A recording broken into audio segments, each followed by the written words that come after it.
디자이너에겐 포트폴리오가 전부다 라는 말을 정말 여러 번 했던 것 같은데요. 디자이너라는 직업을 가진 이후 한 번도 의심해보지 않은 생각입니다. 오늘은 그 이유를 자료를 통해 보여드리려고 합니다. 저는 꽤 오랜 기간 포트폴리오 블로그를 운영해오고 있는데요. 덕분에 상위 노출 같은 광고비 안 들이고 현재는 패키지 디자인 관련 키워드로 첫 페이지에 노출되는 경우가 대부분입니다. 하지만 조금만 게을리하면 바로 뒤로 밀립니다. 그래서 프리랜서에게 포트폴리오 홍보 활동이 얼마나 중요한지 알려드리기 위해 포트폴리오 블로그를 통한 신규 디자인 오더로 얼마의 수입이 생겼는지 살짝만 공개해 보려고 합니다.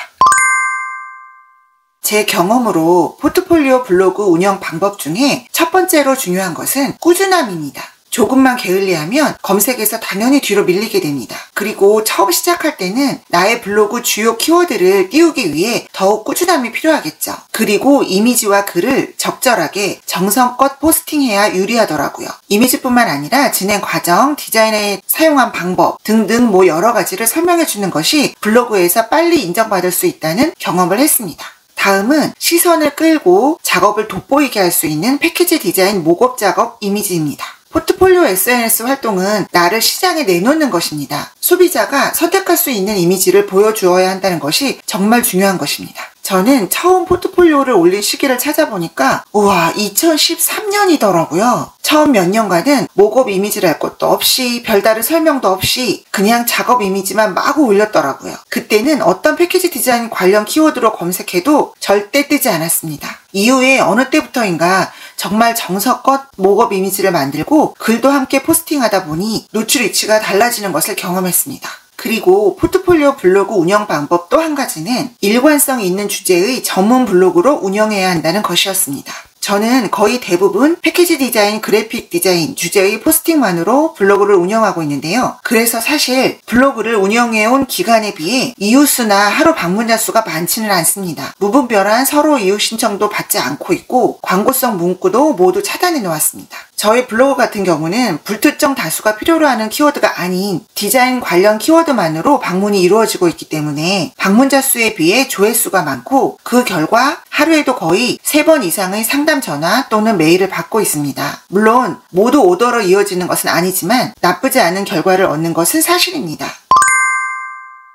자, 그래서 앞에서 말씀드린 것처럼 포트폴리오 블로그를 통해 상담하고 이루어진 신규 오더로만 3개월간 얼마의 수입이 생겼는지 공개하겠습니다. 왠지 조심스러운 공개인 것 같아서 좀 망설이긴 했지만 포트폴리오 홍보 활동의 중요성을 가장 사실적으로 알려드릴 수 있을 것 같아서 공개하기로 마음먹었습니다. 이 금액은 꾸준히 작업하고 있는 기존 업체와의 거래 수입이 아닌 순수 블로그를 통한 신규 업체의 오더로 발생한 수입임을 다시 한번 말씀드립니다.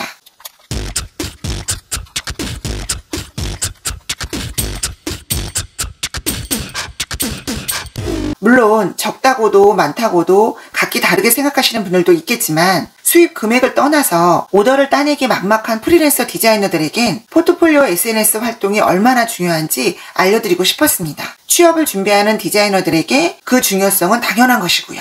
자, 이번 영상도 취업과 프리랜서를 준비하시는 디자이너 분들께 도움이 되셨기를 진심으로 바랍니다. 다음 영상도 유익한 노하우를 갖고 오겠습니다.